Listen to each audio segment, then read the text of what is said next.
Welcome back to my YouTube channel. So I wanted to post this video just to share about exactly how my open day or assessment day went. The ETIHAD open day was a 2-day open day. The first day was a CV drop-off. The second day was the actual assessment day where you were briefed on everything that has to do with ETIHAD. So on the first day we came in and we dropped off our CVs. We also got the height and reach check. We had to speak. I did mention all of the stuff about the first day in my other video of my timeline, so you can get the information over there. This is mainly on the second day. So what happened was, on the second day, we were asked to take pictures, to have pictures with us on our phone of one of us in smart business attire. This is actually the same shirt that I wore in the picture for that whole situation, and also a picture of us in our black skirt and white top. I have the pictures here and here, and we were supposed to bring that with us. And once we got into the conference room, we were of course given this amazing introduction on ETIHAD and just world-class service and all of that amazing stuff that has to do with ETIHAD, just the benefits and just all the details of what would come with joining and being a part of ETIHAD. That was amazing.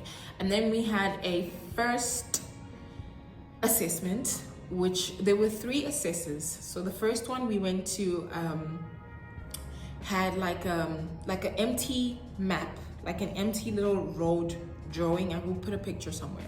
And what we had to do technically was different pictures, like a hospital and a police station, a fire station, a school, a post office, houses, a shopping mall. And we were told, based off of this drawing, where do you think is the best place to put this, to put all of these things? So all of us, we were separated into 3 groups, and all of us had to all of us in our group, we had to discuss it. So technically what they wanted to see in this first one is, how do you interact with others?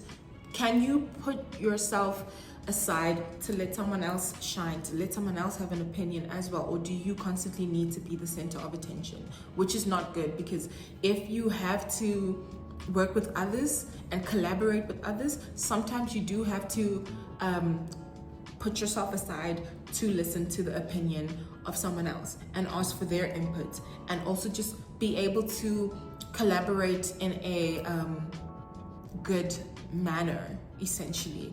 So we were just all discussing our points, discussing our opinions, discussing where we thought was the best. And if I can give you a tip of the 2 extremes, the first one, listen, do not be the know-it-all.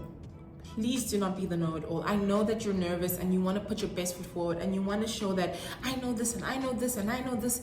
If you were a cabin crew before, that's amazing.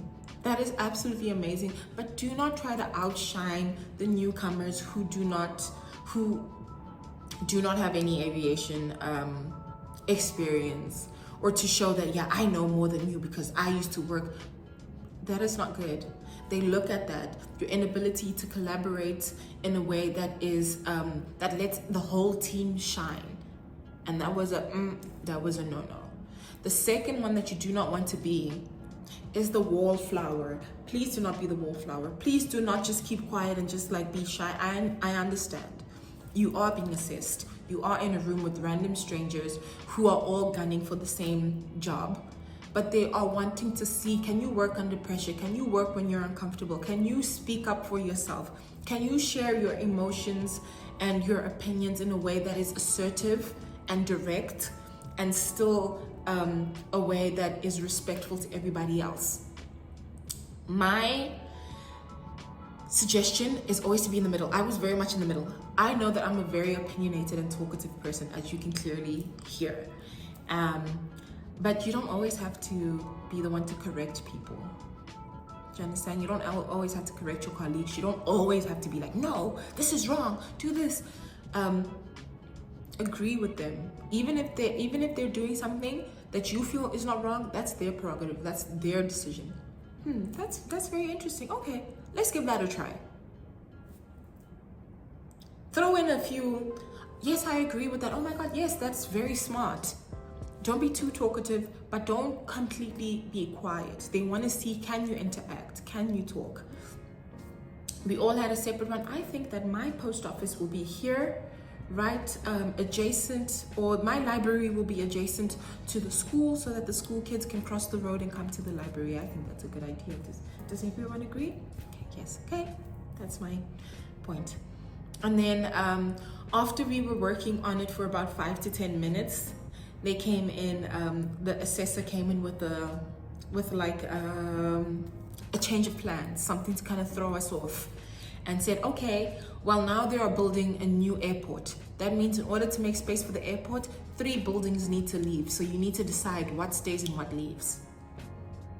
And where do you think the airport should go? So we were then discussing that, okay, I think the airport should go closest to the hotels and to the mall, because that's what tourists would like to go to. They would like to be close to a hotel and maybe close to the shopping center to do some shopping. But what needs to go? Okay, I think if we've got a hotel and tourists, let's remove one of the apartment buildings, for example. And so just to be able to collaborate and to talk and to be like, let's do this, let's do that. Do you agree? Yeah, I agree. Or no, I don't agree, but let's just give it a try. Just to be able to collaborate, to see how you can speak and engage with your colleagues in that space. So after that, we were brought back after the first, after the first one. I think we were sent outside of the room, and then another group was sent in, and so that was all with the first one. And then afterwards, then we got a chance to do another assessment with another assessor. And that one was, I actually do not remember for the life of me, and I've been pondering like, what was it? But we had a second one. I really cannot remember. For the life of me, I cannot. And, but I think it had something to do the same as, oh yes, I think we were given a topic like doctor, and we all had to give something that has to do with the doctor. And we had to present it, I think, to the other group, or we had to present it all to the assessor, or something like that. Like a doctor, for example, I'm just gonna say doctor. And for me, I said detail oriented, because you have to pay attention to the signs and symptoms in order to properly diagnose a patient. Thank you. And then everybody, whatever, always be polite. Hi, I'm TT, and my point is detail oriented, because I think you have to be very detail oriented to spot the signs and symptoms in order to properly treat a patient. Thank you. Step back. Again, 2 things with this one, the same. Do not overdo it. Do not give a speech and a presentation. Be direct and to the point. A doctor has to be very adaptive, because situations can change, and sometimes a patient can go from good to in a critical position, and they need to adapt to that very quickly. So that's my point, adaptive. Thank you. Don't say, because my dad is a doctor, so then when he was a doctor, then he had to adapt, because one day there was a lady who came in and she just had some mild heartburn, and then it ended up being a heart attack. So then if it wasn't for my dad, no, honey, no.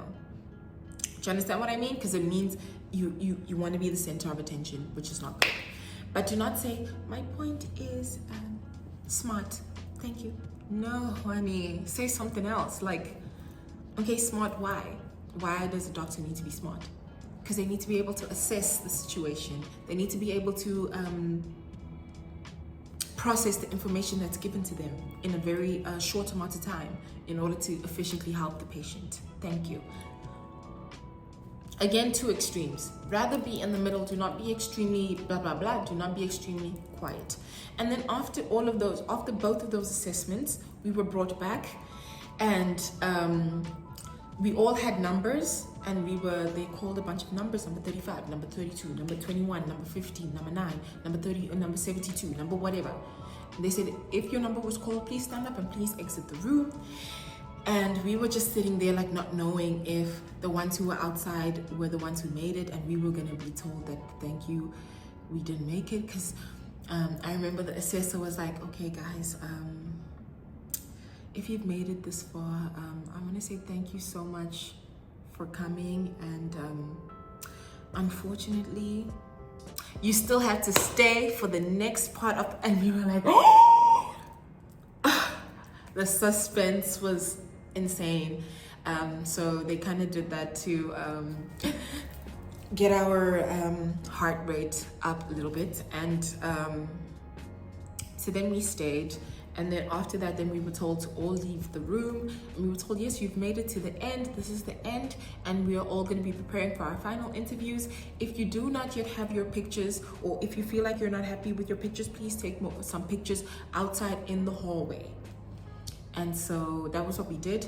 The picture that's here or here that I actually had taken was taken in the hallway at the place. I just took that picture because I was not happy with the lighting of the picture that I took at home, because I took the picture by myself. And so I just asked someone to just take some pictures of me. Halas, and that was all. And then you do the one-on-one interview, which is they look through your CV. Okay, this is your experience. Okay, what do you and then they asked us just a few questions, just to gauge our understanding, our actual understanding on hospitality and service and stuff, since you have to have a minimum 1 year service and hospitality or customer care experience in order to work this job. And I was asked why ETIHAD. So please do your research on the company that you want to join. In any job, you do your research before you apply. Please do your research. And I said, I want to be with the airline that was voted best cabin crew. Really, that is, to be amongst the best is such an honor, and I would love to. And yeah, and you know, just razzle-dazzle. Again, do not be talking too much. Just kind of be to the point, be kind, be friendly, but just kind of be to the point, you know? Don't talk their heads off.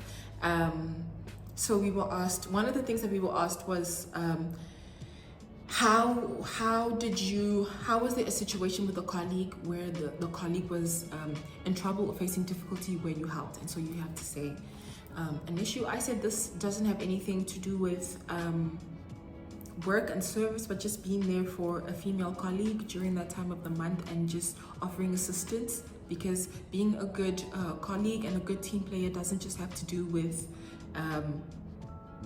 when it's regards to the guest and the customer, also with how you are with your colleagues just in general if they ever need your help. That was that. Okay, the second question is who is your biggest role model or something? So they just ask you some questions just to gauge kind of like whatever, and then eventually then they said thank you so much. She wrote all of our details. Of course, they had to check if we had put in our CV, because we had to upload the digital version of our CV and our passport and the pictures. We had to upload them and onto the portal and just fill in our information onto the portal. And then I keep saying because I just can't really properly remember exactly how things were for the open day. And after that, then that was that.